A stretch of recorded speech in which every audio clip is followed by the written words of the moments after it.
we're gonna call the meeting to order. Now it is 7:05. I only get to do that a few more times.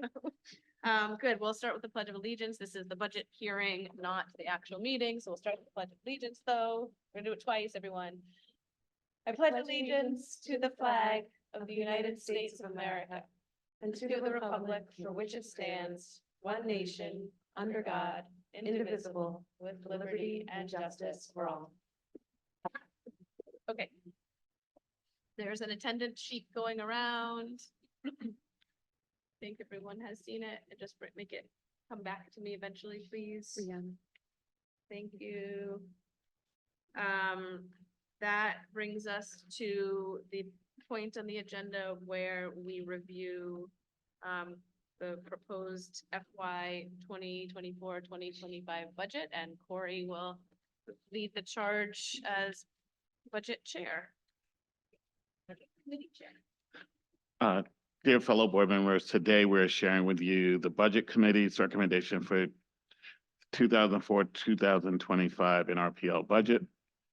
Summary is NRPL budget requests was $6,888,669.43, a 5.97% increase in the average homeowner's annual tax burden, or a $405,620.80 increase from last year's budget, to which $336,000 are contractual obligations. The non-discretionary budget line items amount to the majority, about 80% of the overall budget increase. Non-discretionary and or contractual mandated increases, salary increases, a 2.5% negotiated and approved salary increase in full-time salaries resulted in a $112,276 increase. The overall increase in salaries in the 24-25 budget versus 23-24 is $146,688.86. This includes increases in hourly and weekly wages. Benefits, health insurance. Health insurance costs for full-time library staff increased by 12.2%. The library contributes 82%, staff contributes 18%. The increase this year amounts to $189,340.16. In addition to these unavoidable increases, the proposed 24-25 budget includes only two other line items for increases, as mentioned above. One new full-time position, a library assistant, teen services and outreach assistant, $60,000, includes salary and all benefits.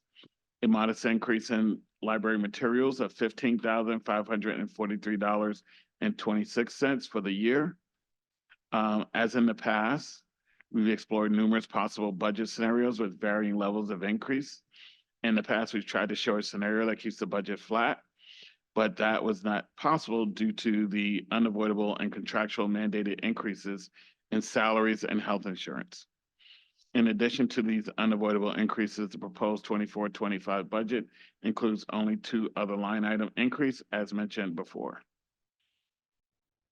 With the increase, the teen full-time position happens to be one of the key target age groups that the library provides services to and is in our 22 to 26 strategic plan.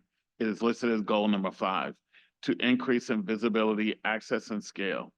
To fully accomplish the aforementioned goal, we are seeking to replace the part-time young adult and digital media lab assistant position with the full-time teen services and outreach assistant position.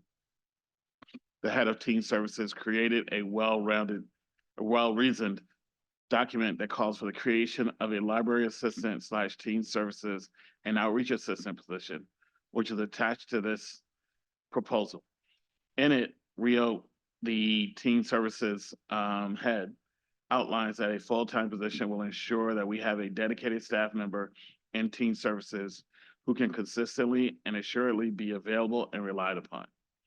With this full-time position dedicated to the connection between the library and the community, we can broaden outreach, develop new programs, and increase the number of teens who utilize the library and motivate them to become lifelong library patrons. As a former assistant director, Elizabeth Joseph explains, we have seen significant growth in the use and engagement of the library this year. This includes the use of materials, number of programs, and attendance at those programs. The funds we receive not only allow us to sustain such momentum, but helps us explore and offer new streams of learning and fascination. During this past calendar year alone, we saw a 14% increase in checkouts of library materials. This includes both print and digital materials. An 11% increase in requests for information at our public service desks, 18% increase in the number of programs hosted, and a 50% increase in program attendance. Additionally, the summer learning experiences we offered this past year resulted in phenomenal turnout. Participation in summer reading games increased by almost 40%. The services and programs we offer amplify the academic and economic possibilities for people of all ages. We ensure an environment that supports and revitalizes the social and emotional health of our community members. Support for the library is an investment in the community and the city we live in. The New Rochelle Public Library is a cornerstone in the life of New Rochelle residents. It grounds us while allowing us to soar. It is the Budget Committee's opinion that the 2 additional line item increases are absolutely essential to ensure that NRPL can maintain our increased outreach to patrons of all ages via enhanced services, including teen services, as well as a continued modest investment into a current and relevant materials offering to our patrons. Despite the overall budget increase, you will find that the proposed 24-25 is in fact, as always, a very frugal budget. We're confident that we can explain the increased tax burden to the public in a way that makes it palatable to them.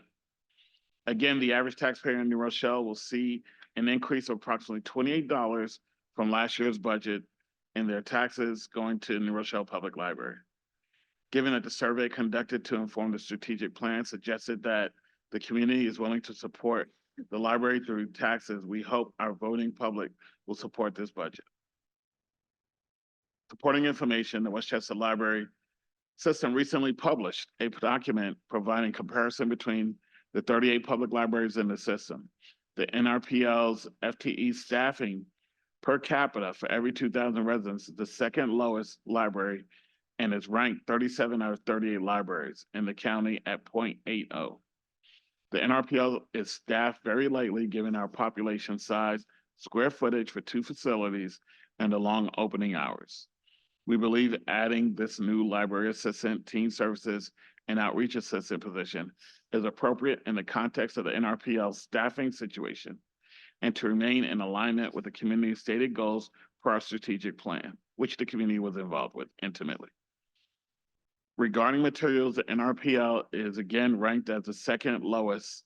Our library is ranked 37 out of 38 libraries in the county with $5.18 spent per resident on library materials.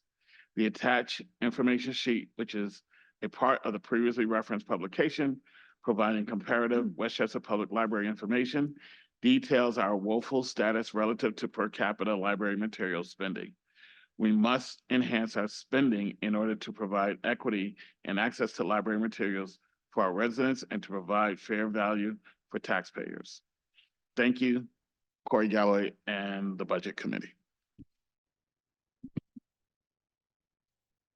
Thank you, Corey. Does anyone have questions on the board? We spoke about the budget a few times in the past, so I think we did speak, but now is the time. Thoughts, questions? It's lean as always. We know most of it is contractually mandated. The little of it that isn't, I think Corey did a nice job justifying. So we always like to make sure the community understands where the increases come from and why. Thoughts, questions? No. Okay.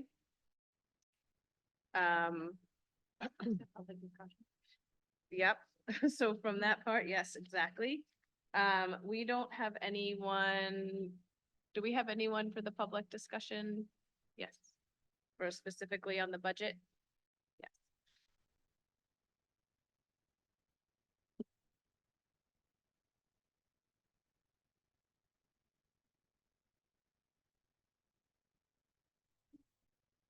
Bruce Soloway.